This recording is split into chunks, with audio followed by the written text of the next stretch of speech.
Welcome to my channel. আশা করি সবাই ভালো আছেন। আজকের ভিডিও টপিক হচ্ছে কাপড় খুলে আনা একটা যৌন মিলন বশীকরণ।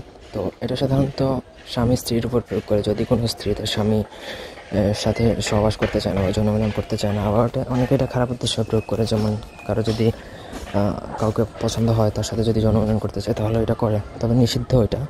তবে স্ত্রীর উপর এটা প্রয়োগ করা হালাল, বা এটা আপনি করতে পারেন। আপনার স্ত্রী যদি আপনার সাথে মিলন করতে নারাজ হয় বা তার যদি উত্তেজনা না ওঠে, তাহলে আপনি এটা করতে পারবেন। তো ভিডিওটা প্রথম থেকে শেষ পর্যন্ত দেখেন। আমার চ্যানেলটা অবশ্যই সাবস্ক্রাইব করবেন, লাইক কমেন্ট শেয়ার করবেন। আর ব্যক্তিগত যে কোনো কাজের জন্য স্ক্রিনে দেওয়া নাম্বার সরাসরি ফোনে বা হোয়াটসঅ্যাপে যোগাযোগ করে যে কোনো কাজ করাতে পারবেন, দেশে বা দেশের বাইরে থেকে।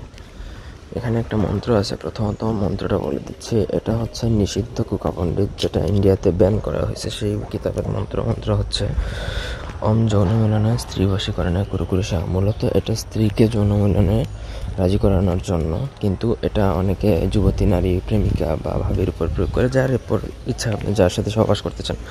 তো এটা প্রয়োগ করার বিধান হচ্ছে আপনাকে লজ্জাবতী শিকড় আনতে হবে। লজ্জাবতী শিকড় যে কোনো অবস্থার সাথে আপনাকে রাত্রিবেলা যেয়ে নিয়ে আসতে হবে একা। ওটা উঠাবেন বা হাত দিয়ে। ওঠানোর পরে যদি আপনার কোনো সমস্যা হয় বা পিছন থেকে কেউ ডাকে, আপনি তাকাবেন না, যত যাই হয়ে যাক। তারপর সেই আপনি লজ্জাবতী শিকড়ের উপর এই মন্ত্রটা আপনি একবার পড়বেন, একটা ফু দিবেন। ঠিক একইভাবে 21 বার পরে 21টা ফু দিয়ে সেই লজ্জাপতি শিকড়টা আপনি যাকে ছোঁয়াবেন সেই তৎক্ষণাৎ আপনার বশীভূত হবে এবং আপনার সাথে যৌন মিলন করতে চাইবে, সে আপনার স্ত্রী হোক বা যে হোক। তবে এটা অনুমতি আমার নিতে হবে, নিয়ে তারপরে কাজ করবেন, কারণ এটা আমি দিচ্ছি, সুতরাং আমি আপনাদের গুরু। ধন্যবাদ।